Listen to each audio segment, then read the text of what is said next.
Hello, and welcome back to another Blu-ray review. This is a daunting one for me. I have two full wall-to-wall pages of notes. I have a lot of thoughts, and I feel like there's no way I can get away with this under an hour. Which, it's it's hard work, but it's work that I love because I love films.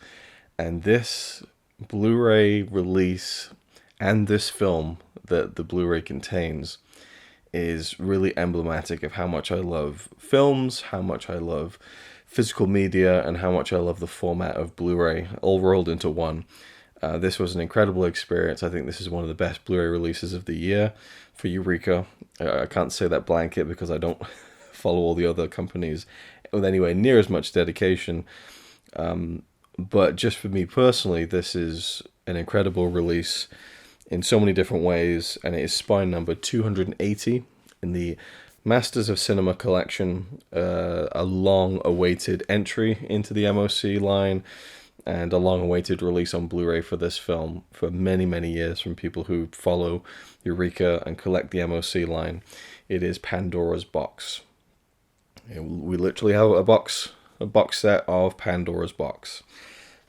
Classic silent film, G.W. Pabst, Louise Brooks in the starring role as Lulu, and a lavish edition that we'll get to in due course. So, first of all, the film itself. Let's just talk about Pandora's Box before we get any further with this great release. 1929, directed by G.W. Pabst. And it's based on a play, or two plays. There was a play and its sequel that I think came out, but were written and performed. I believe it was in the 1910s. I can't remember off the top of my head, but it was Frank Wedekind, and it was Earth Spirit, and then followed by Pandora's Box, about this woman called Lulu, and the many men that she meets in her life, and the ruination that she seems to kind of create wherever she goes and whoever she has a relationship with. And that's kind of the key downward spiral of this story. And Pandora's Box, the movie, takes both of those plays and adapts them into a feature film just over 2 hours in length. We have Louise Brooks, an American actress who came over to Germany in the silent era to make a few films. And she was kind of immortalized in this movie, and it's the kind of the iconography of that haircut that she had, the style, and the parts of Lulu and that is one thing about the film that you just cannot deny, is her visual presence. There's just something about the look, and there's something about the charisma that she has on screen. It's something that certain people have or they don't. There are many great actors, but I don't feel like there are many people in movies who have that something special, an aura, a presence. You get it in other places too, in sports and various other areas of kind of celebrity in the world, whether it be a footballer or someone in sports, or someone who's just in TV, a public figure, a politician. People just have an aura about them in the things that they do, or they don't, So there are people who can be very good at what they do, but they don't have that extra something. And sometimes people have that extra something without having the huge amount of talent that maybe someone else does, So it's very variable, and it's impossible to pin down. Of course, it's all subjective, it's all opinions, but I certainly would probably be the 999,000th and 873rd person to say that Louise Brooks had great on-screen charisma, because she just did. She was perfect for this part, and there was rumblings that the lead actress from Metropolis was going to get this film, Bridget Helm, and I think there was also talk of Marlene Dietrich, but Louise Brooks just seemed destined for this role, and you can see why when you watch the film. I think, like, if there's one thing I can give the film credit for, it's the casting. She just was perfect. But you can't just have a film that has a great lead. You know, you need other characters around them to kind of make everything tick and make everything work. So we have Fritz Kortner as Dr. Ludwig Schön. And Schön is a kind of wealthy man, you know, respectable man. And he is, presumably in Berlin, in Germany, is having this kind of affair with Lulu. He's set to be married, but Lulu is his bit on the side. And I didn't really get this from watching the movie, but as it's kind of thoroughly explained in a lot of the special features on the Blu-ray, she's kind of his pet project. You know, he kind of he saw her kind of, you know, around and doing some, I don't know what the right term to use is, but I mean, there's kind of, that's another thing about the film though, really, is that there, and I find this in the special features from the people who talk about the film. There are people who view this film as Lulu is a sex worker, a prostitute. There are people who say that, you know, Lulu's a character who would never, she doesn't want to be a prostitute. She feels like she could never lower herself to that. So I feel like there's different opinions, and I feel like, in a sense, the way that the story is presented, you can kind of imprint a lot onto it, because Lulu, I feel like, as presented in the film Pandora's Box, is kind of a vague character. And that was actually something I struggled with when I first watched it. And that's one of the reasons I think this release is so fantastic, is that through going through the commentary and hearing different opinions, different informed opinions, I came away with a much bigger idea of the whole. And I feel like it really enhanced my enjoyment of the film thinking back on it. But my first viewing experience of the film, completely blind, which is the best way to do it, the only thing I struggled with was really her character and trying to figure out what made her tick and why she was making the decisions that she was making. And for me, I never quite got the sense that she was, at any point, a prostitute until perhaps maybe near the end of the film. And so some of those things are very implied. And when you hear someone talk about how, well, this is implying that sexual act, it's like, oh, well, of course it is. But for me, I wasn't really going in with any kind of preconceived notions of, you know, that side of her life. But she definitely has kind of been brought in from a poorer, you know, circumstance by Schön, and he kind of brings her to this nice, you know, and you don't see this in the very beginning of the film. She's in this very fancy apartment in Berlin, again, presumably. And so you just get the idea that she's well off, but then he comes in and he, you know, the first time you see Schön is a fantastic sequence, because the way that, and this is something that actually Fritz Kortner didn't like, because he played this character on stage, and so he had a very specific kind of way to approach it that he felt was not being employed by Pabst in the film. And so he was kind of frustrated by this. But what Pabst did was really great, using the body, using body language. When Schön comes into that apartment for the first time to see this young girl who he's kind of like funding her lifestyle and kind of keeping her off the streets, in a sense, in multiple senses perhaps. He comes in, he's very stern, you know, and just seems to be a completely different energy from Lulu, who from the get-go just seems like this light of kind of, you know, just bubbliness. And so he comes in and he sits down and he has his back to the camera and his hand goes onto the mantelpiece, and he very kind of deliberately rearranges a little figurine on the mantelpiece, which instantly tells you exactly what kind of guy this is, exactly what kind of character this is. This is someone who thrives on control.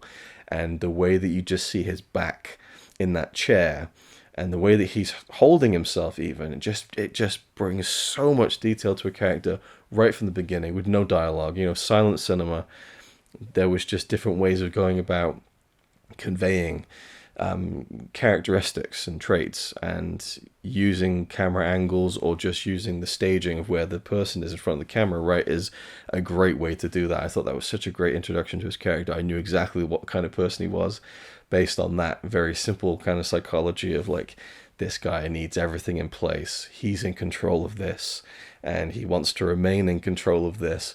And the fact that he needed to turn that thing on the mantelpiece, and the fact that he's sitting with his back to Lulu, tells us immediately that he's not happy with the level of control that he has with their relationship so far. So it really fills in that background. And there's a lot of things in the film that do that.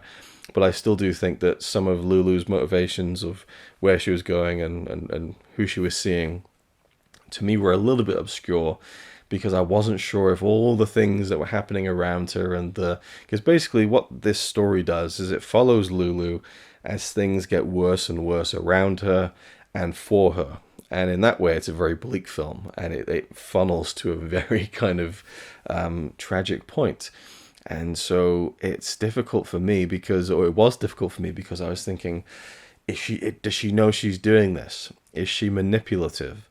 Are we just not seeing her true self? Because the way that Louise Brooks portrays Lulu is very innocent, I felt, and maybe not naive, but there was just it was a feeling that she was honest, an honest woman, and yet the kind of situation she's falling into are very dishonest.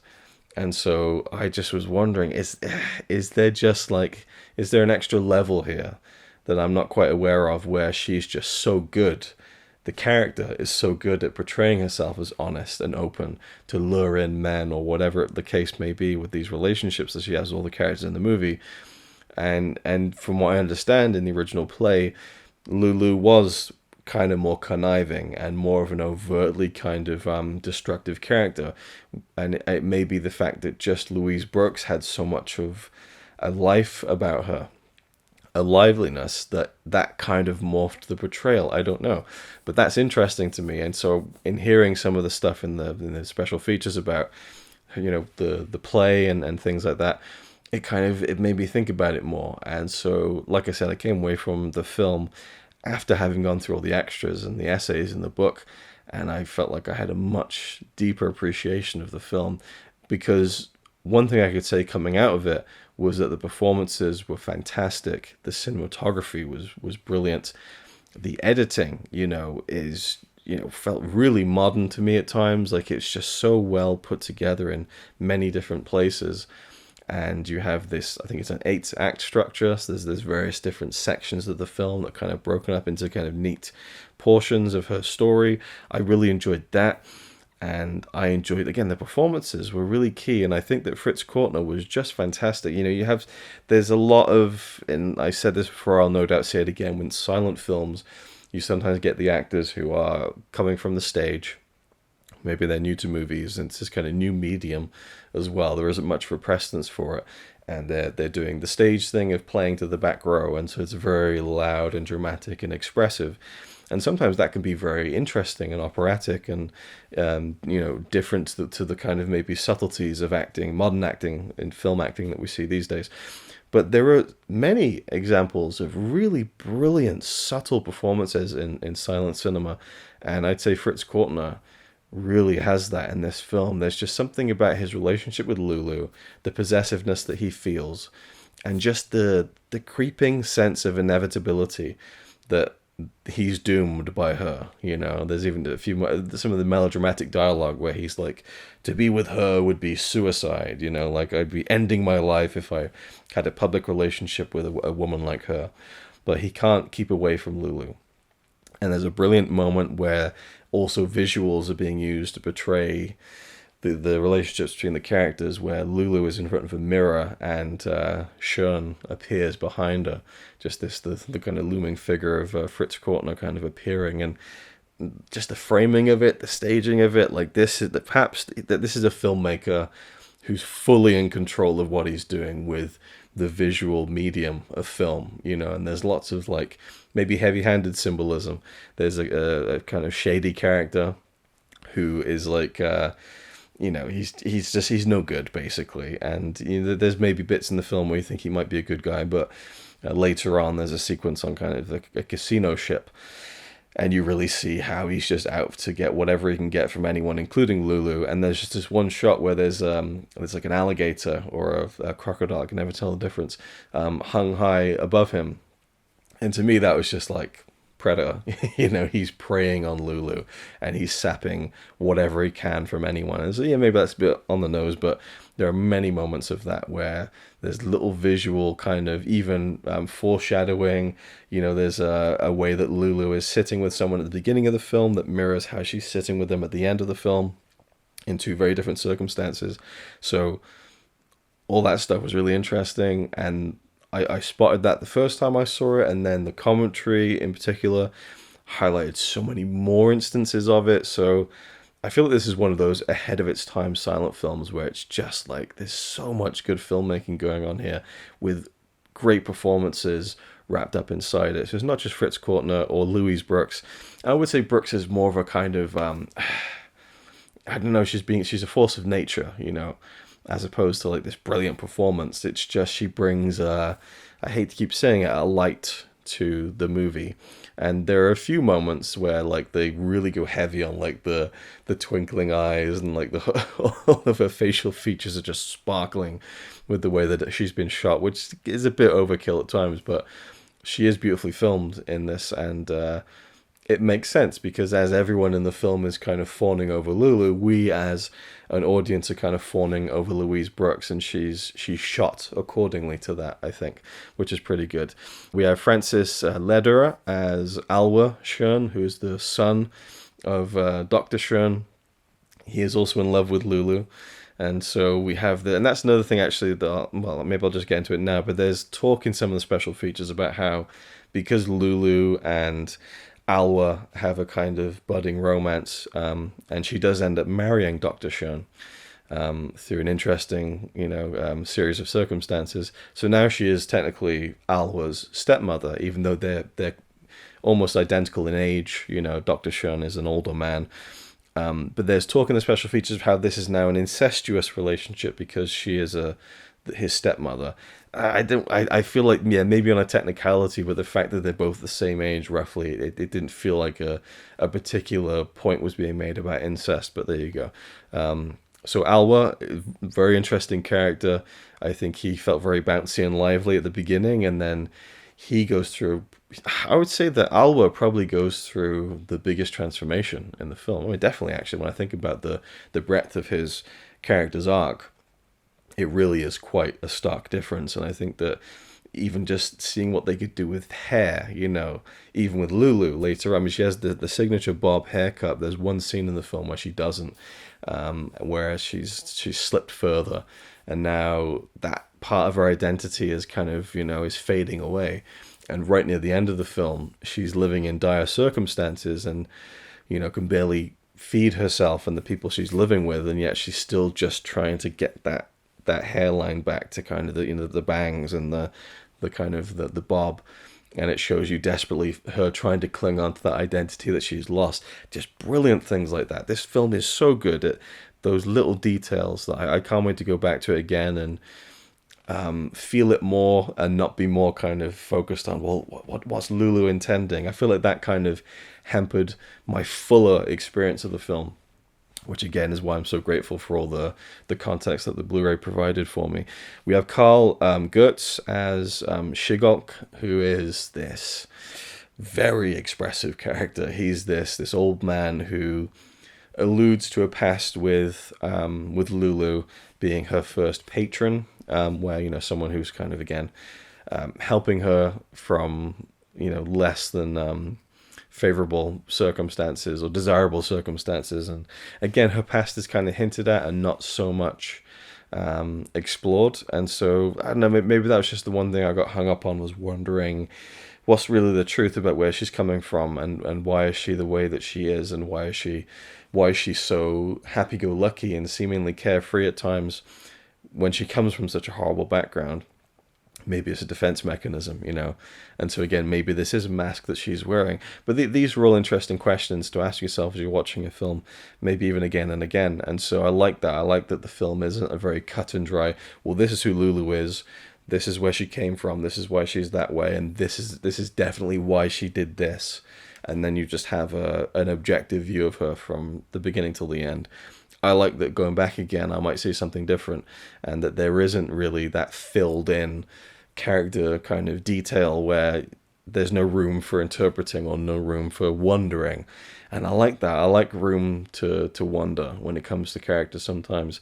But I was really only aware of that afterwards, I think. So again, these things with films, it can be the time in your life that you watch it. It can be the time of the day that you watch it, and it can be whether you've watched it without any context or not in terms of the behind the scenes making of the film, the intention of the original source material. All that stuff is really interesting to me. But Carl Gutz as Shigolk, one of the best parts of the film, he too has obscure motives, and I thought he was, again, such an expressive performance.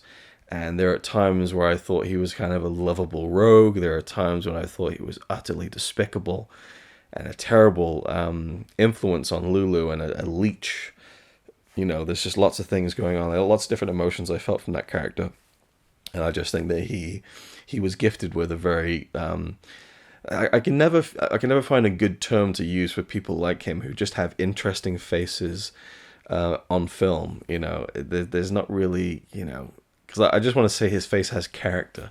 I guess that's all I really can. But he uses it well, and I thought he gave a really good performance too. Then we have Alice Roberts, who plays Countess Gerswitch. We'll just call her the Countess. Again, it's a silent film, so I don't know the pronunciations of a lot of these people. I'm just kind of going off of memory from the audio commentary, I think. But the Countess, Alice Roberts, she is a super interesting part of the film.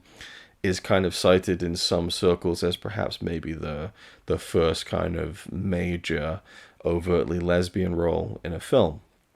Which may or may not be true, and you can always go back further, and keep digging further back. But that was, and it is, a very intriguing aspect of the film where the Countess is, at first I thought she didn't like Lulu, which is almost a good indication of that she was kind of in love with her, because there was a kind of a triangle there with Lulu, Alwa, and the Countess, and she, was just the side looks that she'd give. But there's this incredibly charged moment where they have a dance together. They share a dance after Lulu's wedding to Shun. Again, the actress Alice Roberts apparently just, said there's no way I played it as a lesbian at all. But I don't know. Maybe Pabst was pulling the puppet strings there, because it really comes across as something more than just good friends. And that is, I think, a great thing to have. It makes the film more interesting. It has more dimensions there, and I thought that her character really just added another complex layer to Lulu's story, because at a time when, again, she's quite desperate towards maybe the second hour of the film, the Countess kind of shows up, and her presence in that, and it's the sequence on the casino ship, which is, I think, maybe one of my favorite parts of the film. There's a real aura and atmosphere to that, right from the big opening shot where you see kind of, it looks like a model ship and kind of maybe a matte painting or something, but there's kind of there's a tangible feel to that, and it's like, where are we? And then, because it moves locations, and then we're on this ship, and it's like there's this casino, and there's alcohol, there's prostitution, there's all this stuff going on, and the Countess shows up to kind of see what's become of Lulu, and I thought that again just added a different kind of dimension to Lulu's just ever expanding and ever kind of growing circle of different relationships that keep kind of cross-referencing each other in the commentary. It's referred to as threesomes, in the sense that there always seems to be a kind of a triangle with Lulu, and even in the framing where it's Lulu and two people who want the same thing from her, and so with the Countess, she becomes involved in that too, and it just makes things again more interesting, and keeps you on your toes in terms of thinking, where's that going to go, where's this going to go, and who's going to help who's going to screw over who. I like that kind of constantly shifting rotation of characters in a kind of triangle or threesome where there's just lots of, and you really see what happens when someone has a great life about them and a beauty to them, that people are drawn to them. And unfortunately, not all people are good. So, and again, is Lulu good for other people too? That's another question you can ask yourself. So, I loved the film, and I could go on and on about it, but those are kind of the key players that I think really made the film special. And the story of Lulu as she's moving through very different circumstances, I don't want to spoil too much either. I will say that there is a historical figure who kind of shows up in the very end of the film. I don't feel like it's like definitely signposted who that is in the movie. I just know it's famously talked about when it comes to this film. Jack the Ripper makes an appearance. I don't know too much about Jack the Ripper other than the name, really. And as far as I'm aware, it's a series of unsolved murders at a certain point. In I don't even know when it was really, but it was within spitting distance of the silent era, I suppose. It's not like it was a period film. You know, in too much of a kind of backwards trajectory. I don't think that Pandora's Box is like set in the 1700s. I mean, it feels very much set in the 20s. So I don't know when it comes to Jack the Ripper. I would assume, I don't know, maybe 10, 20 years before that. Why am I getting wrapped up in that? I don't know. But either way, reading about it is one thing. Seeing it in the film is a slightly different one. But he does have a very interesting character arc in a very short period of time. He's only in the film for about 8 minutes, I would say. Screen time probably even less. Well, maybe a bit longer than that, but he's a very minor role in the film, but his presence has a big impact on the story. And they do pack in quite an interesting moral dilemma for this guy, which is really, maybe undercooked a little bit, but I feel like every section of the film has something interesting going on in it, and there's a through line with characters who keep kind of, hanging on to Lulu in some way, shape, or form. And the ending is a very bleak one. It certainly doesn't pull punches, and I like that about it. But again, it really came from the Blu-ray for me, where it was like, that makes more sense, or that's an interesting way to interpret it.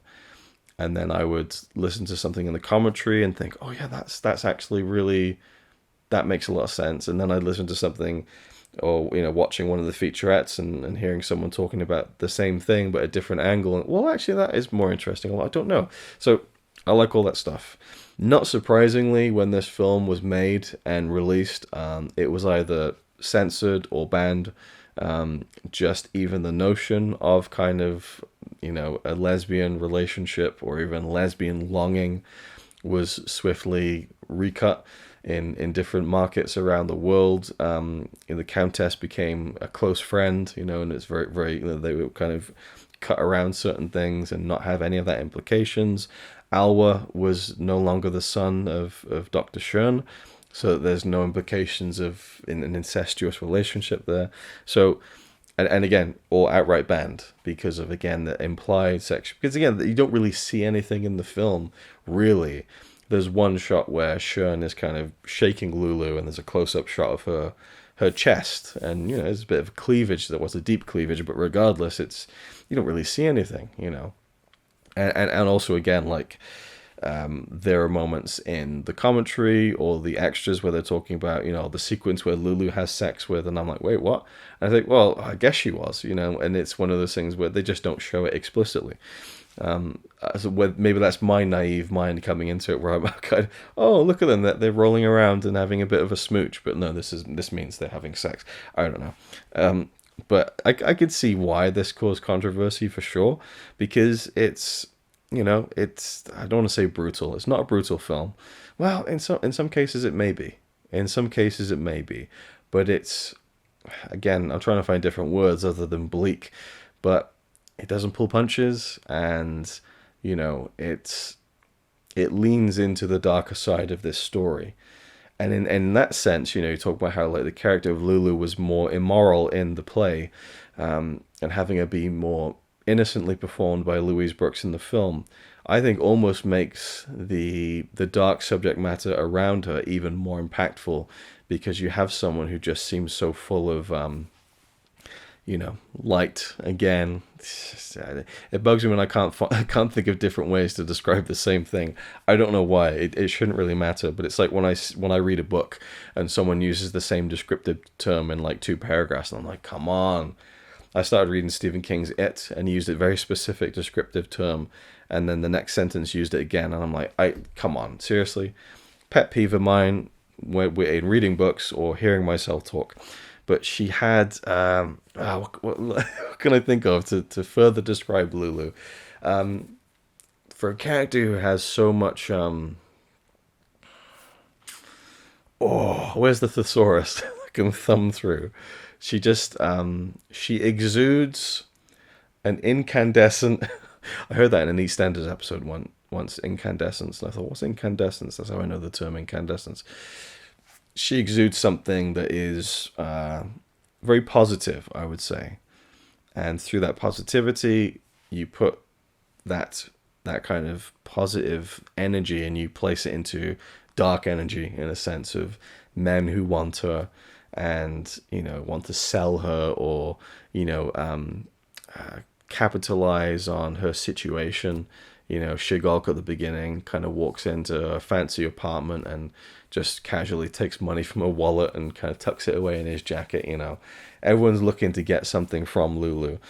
So it's a dark story, and I can see why it did have trouble when it was released in terms of censors and so on.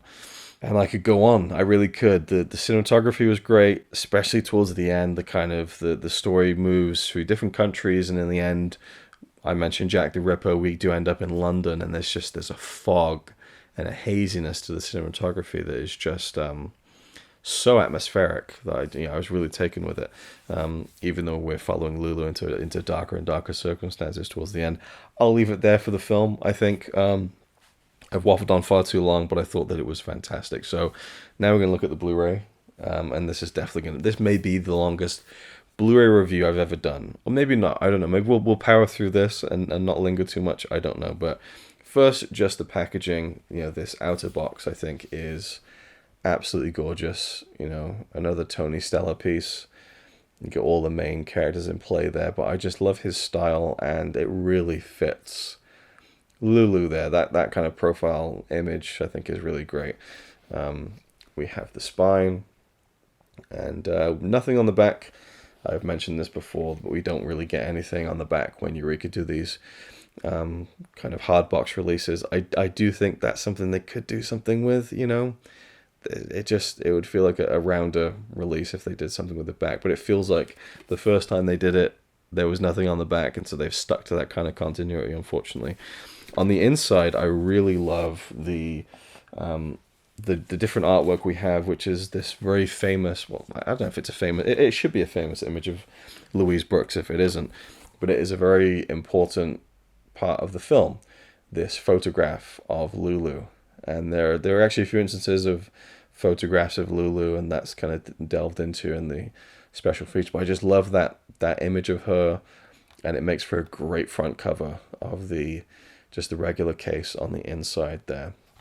Now, one thing I should note is the transfer of the film, because it doesn't look like, you know, 4K crisp, you know, fantastic.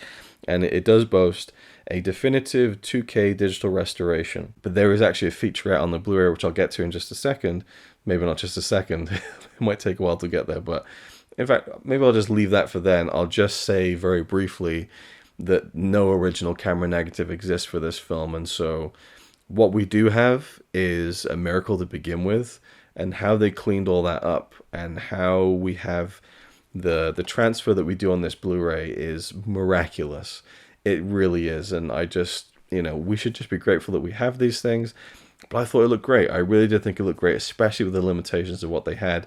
There are many different dupe prints and kind of, you know, again, duplication prints. There wasn't an original print to go off of. And so considering that, and this was like prints that were found decades after, I think that it's not the best silent film I've seen on Blu-ray in terms of the way that it looks, but I think that the beauty of that original cinematography really shines through. The performances shine through.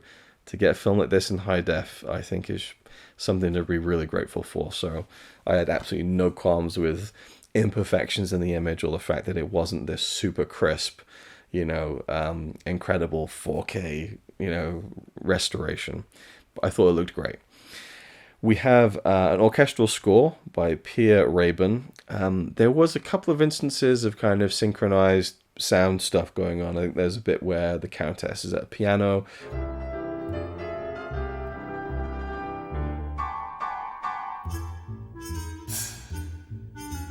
There's also a moment where someone taps Alwa on the shoulder and you just hear like a little doot doot, you know, little sound effect. I don't like it when they do that for the most part, unless maybe it's a comedy. But I thought the score was very good. I really enjoyed the score.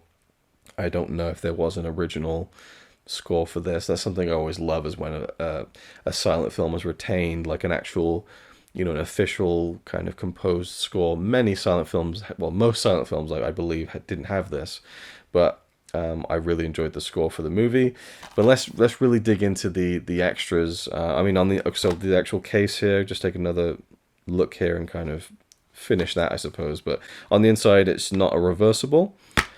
It's a lovely image on the disc there from near the end of the film. Just you can barely even make out. It's just the way that pole disappears into the blackness, and the silhouette there is really quite beautiful. And on the inside, we just have Lulu and that smile, and even in kind of a faded, obscured image behind a piece of plastic on the inside of a Blu-ray case, she still has that something special. So let's get fully into the extras now. The audio commentary, I have actually the sheet somewhere so I can get so I can name check all the people here. This is actually the backing sheet on the box. We have an audio commentary, new audio commentary with critic Pamela Hutchinson. Now, she quite literally wrote the book on Pandora's Box, so you're in good hands with Pamela, but this is one of the best commentaries I've ever listened to. And certainly as a critic commentary, probably the best. Now, I've only been really delving into those this past year, but, you know, this was just incredible. You know, she talks about the foreshadowing. Actually, let's see, one of the best commentaries I've ever listened to. I will say, and a tiny criticism, she does seem to link almost every single action. There's so many instances where she's like, well, that's foreshadowing this, and this is a mirroring of that, and that's a visual symbolism for this, which I like. You know, it certainly jumps out, oh, that's interesting. But I feel like, maybe I'm wrong, maybe it's just my interpretation of her commentary, I feel like she's almost saying all these things as if that's the intention, and I feel like sometimes it's not. You know, that again, I'm just searching for like the bottom of the barrel to find something to not just be like, oh yeah, it was fantastic, let's move on. You know, I like to review these things and kind of, you know, critique them as much as I would the film. As I'm here, I do think the film maybe could have, I don't know, maybe done a bit more with Lulu's backstory without, you know, kind of filling in all the details and making it a kind of objective portrayal of that character. But I don't know. So I don't think the film's a perfect masterpiece, but the more I think about it, the more I talk about it, it's pretty close. But Pamela Hutchinson's commentary, again, it helped me appreciate the film more. And that's really vital. I think that's something that I really appreciated. And she kind of, I think maybe possibly recorded them in 8 segments, because it feels like she discusses one act of the film and then there's a little pause and okay, now on to act 3. And so it feels very focused, and I think she just had a perfect balance of analysis of the film, tons of behind the scenes information about the actors, you know, like little things I never would have expected to have known about a silent film from, you know, almost 100 years ago, is like, you know, little things that, say, Fritz Kortner was not happy with when making the film, or how Louise Brooks was making the film, and her relationship with the director, and just so many wonderful pieces of background and behind the scenes information. And it didn't feel like a kind of dry lecture. Again, perfectly balanced. I thought it was a phenomenal commentary. Just an incredible addition to this package, I think, and it's the best special feature for me by far. Even though I really enjoyed the other things, I just think the commentary was, I'd listen to it again. You know, I just thought that it was phenomenal. I just had to throw in that tiny little minor critique, because it would just feel almost disingenuous to say that this is an amazing commentary and there's nothing wrong with it. But you know, I do feel sometimes, I will say, when I review the special features, you know, these people are really trying hard to do good stuff on these releases, and I almost feel like it should be immune from criticism. But I also think that that's part of why I'm doing this, is to fully review the Blu-ray from front to back, and just spare no detail. And so if I can find tiny little things to poke holes in, maybe I will do that, but not intentionally, just again, to not feel like I'm just going, yeah, it's got this featurette, fantastic. Yep, it's got that commentary, brilliant. Move on. Like, I want people to know that I really did listen and I really did, again, experience it and enjoyed it or found things. I don't know. That's just my thought process on it, and I don't want to come across as a dick, but I feel like I'm losing the point here. But I would highly recommend Pamela Hutchinson's commentary on Pandora's Box. It was great. Now we have, I think it's 3 video essays. Yes, we have 3 video essays. So the first one is called New Woman and the Jazz Age. This one is by Kat Ellinger, and author and critic Kat Ellinger. So this analyzes the character of Lulu, her kind of sexual agency as portrayed in the film, and kind of the typical depictions of sexuality of women in cinema. I thought that the editing of this was very well done from the visual side of it and everything, and I really enjoyed that kind of deep dive on that aspect of the character, which again was stuff that was maybe going over my head in terms of the themes of sexuality within the film. And so I really enjoyed that and thought it was very informative, and they're all about 20 minutes give or take, and if you kind of put them together, it's kind of around hours worth of video essays, which is very good. Oh, and it was called The New Woman and the Jazz Age, the Dangerous Feminine in Pandora's Box. The next one is Lulu in Wonderland by Fiona Watson. I do like there's a lot of women on the Blu-ray as well, because I feel like it's a very, it's a female-led movie, and the female perspective is one that, if you go back 5 years, 10 years maybe, to Blu-rays of films with female-centered, films, you're not really getting any female critics on there, and it feels like the landscape is changing, and maybe there's not a perfect balance, but I think it's a really positive move in the right direction. And so it's great to see that there's 2 women contributing a video essay, and then Pamela Hutchinson doing the commentary. I think that's really important. And so yeah, and even in the essays in the book as well. I just think that's, for me coming into this, it's great to hear a female perspective on this film that is all about a woman and all of the things that goes on in her life. So I think that it's a really good thing. So Lulu in Wonderland, I had some issues with this one, actually. So at first I thought that there was AI voices in this, because the quality of the audio changed a few times, and you have the main narration by Fiona, but then there was like certain quotes from actors or Louise Brooks, and so you'd have different voices, and some of them felt a little artificial to me, but then there was someone who was credited at the end, but then there were other voices. I don't know how effective it was, and I also think that just in general it was a bit jarring, because you'd have the main narration and then the transition to the quote as voiced by someone else. The editing of it was a little bit off at times, to where it was sharp, and the audio level was a bit, I feel like I'm shitting on it again, but I just think that could have been done a bit more smoothly, even though I appreciate the idea, and it's unique to try it, I think, but it became a bit distracting at certain points. If it would just be like a couple of words, it's not long enough to kind of settle into it and then move back to the narration. I think that was kind of my feeling on it, but the actual content of it I thought was really interesting. It's a profile of Louise Brooks more than anything, and I found that really interesting, really fascinating, because it was great to hear more about her life and her career in film, and that to me was just like super interesting as well. So I feel like you do get different perspectives on all of these extras in a way that's quite fairly balanced, and that adds a lot to the enjoyment to me, where it's not just treading the same water each time you kind of go to a different video essay. There's a great quote in this that says, Louise feels like a time traveler let loose on the set of a silent film. There's a real modern feeling to her as a person, as captured on film, and as a presence in the movie as well. And there's some interesting stuff in there about what Louise wanted to kind of do in the film. Knife in the vagina is a phrase that I kind of was caught off guard by, and so certainly it feels like, as much as I'm talking about how dark the film was, Louise Brooks was kind of game to take it in a much much further direction of darkness, to say the least. And there's a really interesting contemporary review of the film, which I thought had this really interesting tidbit about Fritz Kortner's performance and how he had a labored theatricality. So this is a guy who came from the stage and had played this part before.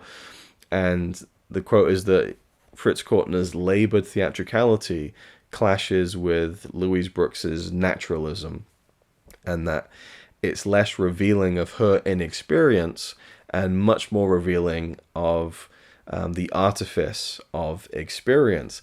That was such a fascinating insight to me that, okay, so here's Fritz Kortner, he's a seasoned actor, stage performer. Here's Louise Brooks, who's done a few films, and her inexperience matched up against his kind of, accomplished kind of skill really just shows you how artificial some of that kind of the more actorly tendencies can be compared to someone who's just so natural in front of the screen. You feel like you're watching a real person amongst kind of characters, in a sense.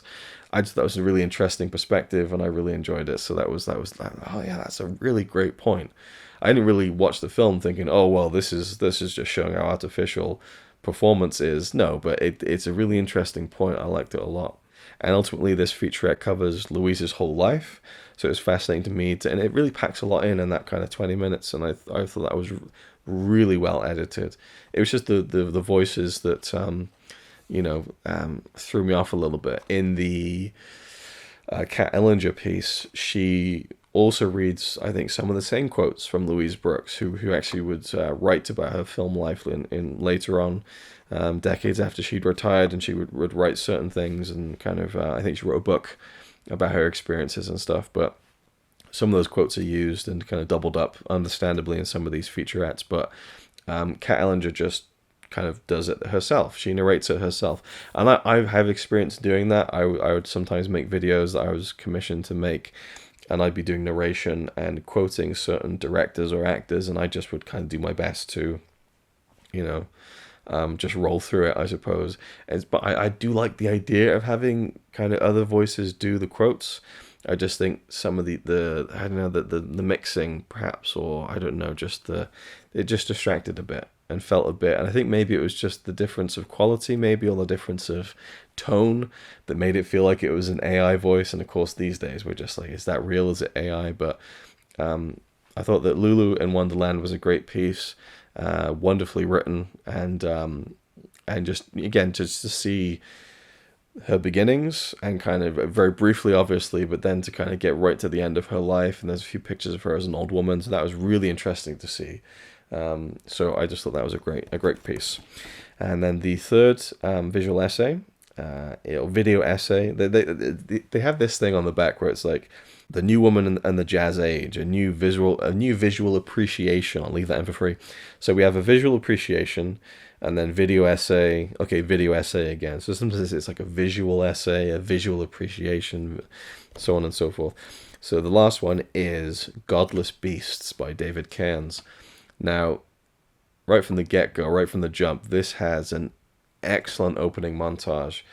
Really just beautifully edited clips from the film for about a minute and a half, and it plays over this the opening lines of the play Earth Spirit, which is, I believe, a kind of a ringleader kind of giving this speech to an audience. And so that you have that with all the images from the movie, just brilliantly kind of put together montage for the beginning of this piece. Step right up to our little zoo. Behold with joy, behold with horror, the godless beasts of our circus crew. Gentlemen, ladies, be ruled by me. I alone can show the wild and true and beautiful. Come and see the beautiful beast, a child. Which profiles G.W. Pabst, talks about the very international cast of this film. There's people. There's like a Czech actor, Belgian actor, Austrian, American, Louise Brooks. So it's this, it's very interesting when you have like films from a director who's not from that country, or it's set in a country that's different, and then there's different actors from different countries, and so on and so forth. It kind of highlights that a little bit. There's an analysis of the editing of the film and the staging of the film, which I mostly kind of had already clocked, but also there was little insights there on the cutting on movement that Pabst would do, which again just feels so ahead of its time, really. Not that it had never been done before, but the cutting on the movement is really an interesting style. And to see it kind of laid out in ways where I thought, oh yeah, and it feels so seamless when you're watching it that you don't think about it too much. Sometimes I catch those things because I've been editing for almost 25 years at this point, but I like diving into the editing side of it, which kind of exciting to me. Is not something that gets talked about too much in these kinds of visual essays. Goes into the censorship of the film again, and the idea of the film as a sex tragedy, which I think is certainly appropriate when you look at the film from different perspectives, and that's what you get on the Blu-ray, is all these different perspectives and opinions on the film. Now, there is a featurette which is not listed, I don't believe, on the Blu-ray. It's not on the outer slip. I don't know if it's on the back case, but it is Restoring Pandora's Box with Martin Kerber. Hopefully I pronounced that at least somewhere close to correctly.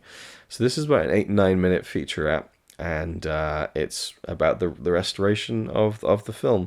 I did find it to be quite funny that a featurette about the restoration of Pandora's Box, the restoration of any film, and trying to make a film look as good as it possibly can, was filmed on either a webcam or a phone, and there's like these like big black dots on there, but this kind of it's kind of like built-in like defect, almost like a dead pixel or something.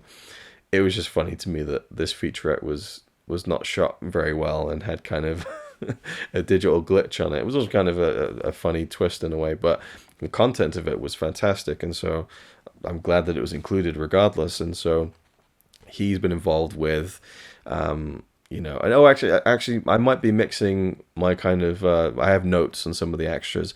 He talks a lot about the cutting on movement. That might have been where it's more precisely delved into. But there is still analysis on the editing and staging in the Godless Beasts piece as well. But yeah, the precision and the cutting on movement is more kind of relevant to restoring a film from many different sources. And so when you're having to blend different shots, which is what they had to do, which is incredible. I would never have guessed this, but there is rotoscoping involved, where they would have one print where it looked great, but it was out of focus slightly. And then there was another print where it was in focus, but there's all this distortion around part of the frame. And so they would rotoscope out a character as he's walking. It was the example that they used was Fritz Kortner's Dr. Schoen walking across the room. And so they rotoscoped him out of the shot and put him into a shot where he's out of focus on the print, but the outside looks a lot. But it's just like, it's an absolute, like, it gives you such a headache thinking about it. But the fact that these people exist and they have that kind of patience and funding to restore these films in this way, to really make the best possible final product for us to watch and enjoy these films, is just brilliant. And so to hear that insight was great.